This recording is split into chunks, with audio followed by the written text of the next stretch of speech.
any radio person says, I remember I used to have to do editing with reel to reel and the grease pencil and the razor cuts. And you go, that is cool. That's great story. That does nothing for any of us now, but good that you had that experience. We don't have to deal with that. My old man story is that we used to have to record things on DAT cassettes or burn them onto CDs. Now everything's digital, but yeah, I have everything on hard drive. Everything I've ever did, every show I worked on, every station, I have all their imaging, I have their production, I have all the archives, I have everything there, because archive your stuff. Archive other people's stuff. The entire Opie and Anthony collection, the 20-year history of that show, would be lost to whatever people taped off the radio to put on YouTube, or that's it, because none of the companies saved your stuff. They tried to sell you the rights to own your stuff, and then you go, okay, well, where's the stuff? Oh, we don't have that. Then what am I going to spend this money to own the rights to all this if you don't have it? Well, I have it, and now who got the rights to everything? Me. So every time we got to do something, Opie and Anthony watch, whatever, I have it. I have all the permissions and all that stuff. Cool. Let's do something. You know, that was another thing too. I noticed, probably not so much nowadays, but people were not saving their air checks. People were not saving. I worked in music radio short time here and there. A lot of the time, I was fortunate enough to work in personality radio or talk radio, where I was working for morning shows. I was going to say earlier, I worked for a show called Scott and Todd, which was very, say what you want about them, but they were very production heavy, very intensive. They always had the newest sounds, the newest jingles, the newest beds, they always sounded new. Even, you know, whatever that you say about their content is up to you, but they always sounded, they never sounded old, you know, they always sounded new. And there was I can't remember his last name, was Chris something, who was doing their imaging for the morning, just the morning show. That's all he was doing, was imaging for the morning show. And I would hear all these noises and all this stuff come out of his little closet of a room that had no windows. And I'd go over there. I'm like, what is this? What is that? Who's that guy? Where does this voice come from? And he showed me how they built everything. And you're learning from a major show in New York City how they're doing this stuff. I'm like, wow, if I could learn this, if I'm working for smaller stations, I'm going to sound amazing, you know? So I just wanted to have copies of everything so I could have it. So I know that I did it. I had proof I was here and I did something on this station or whatever. And yeah, a lot of people never saved their stuff. And that always really bothered me. And random lesson, in the late 90s, there's a show in Florida called Bubba the Love Sponge. And I was in New York, so I never heard his show, but I knew of his show because, you know, at one point I guess he was fighting with Howard and Radio and Records and FMQB, when that publication was still around. All these radio publications would feature all the different morning shows from around the country, personality shows, things like that. So I knew of him, I learned of him.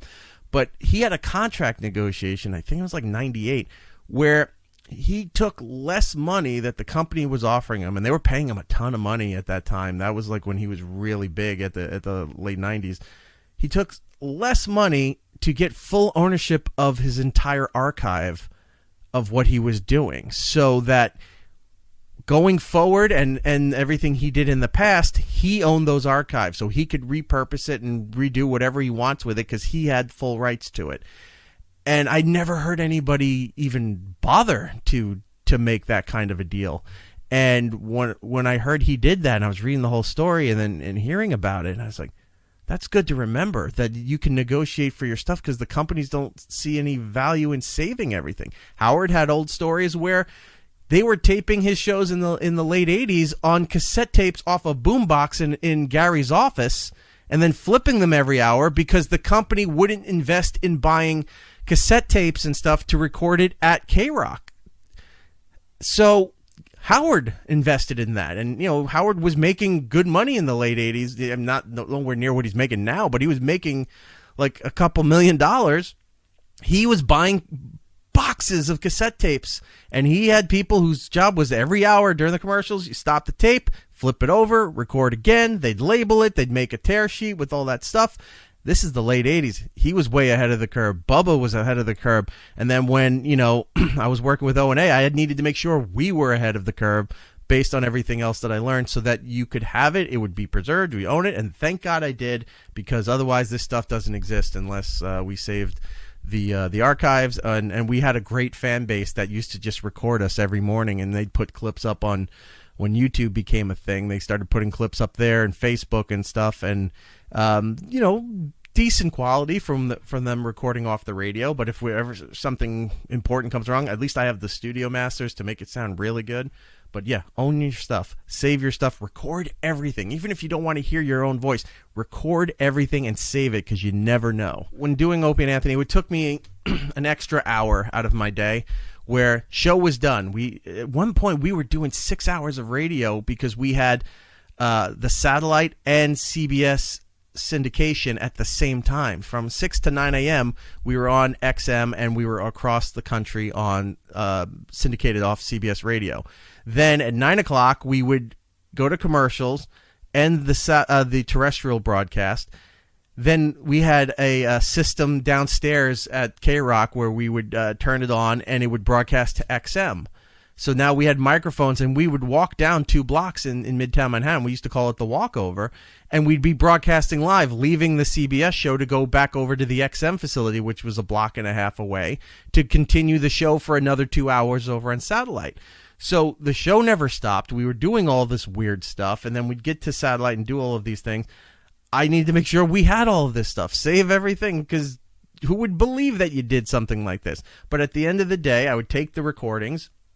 I would break them down by segments, get rid of the commercials and all of that stuff, have it all saved, write a sheet down of what was in each segment, everything that was there, archive it as, as high quality MP3s, and put them into a folder. And at the end of the month, I would have them on a hard drive, and then I would burn them onto a DVD, when you could do those too, a burnable DVD.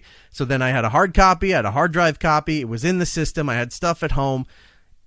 You did all that, just an extra hour, maybe half an hour, depending where you work, a day, you put it into there. But then in the long run, you'll be glad you did, because if you ever have to go back and go, oh shit, this was in 2006, I can go back to that folder, I can go back to that day, and I can read that's where it is. There's the hour the segment was in. Now I can pull that because this celebrity died and we needed some clips of the last time they were on the show.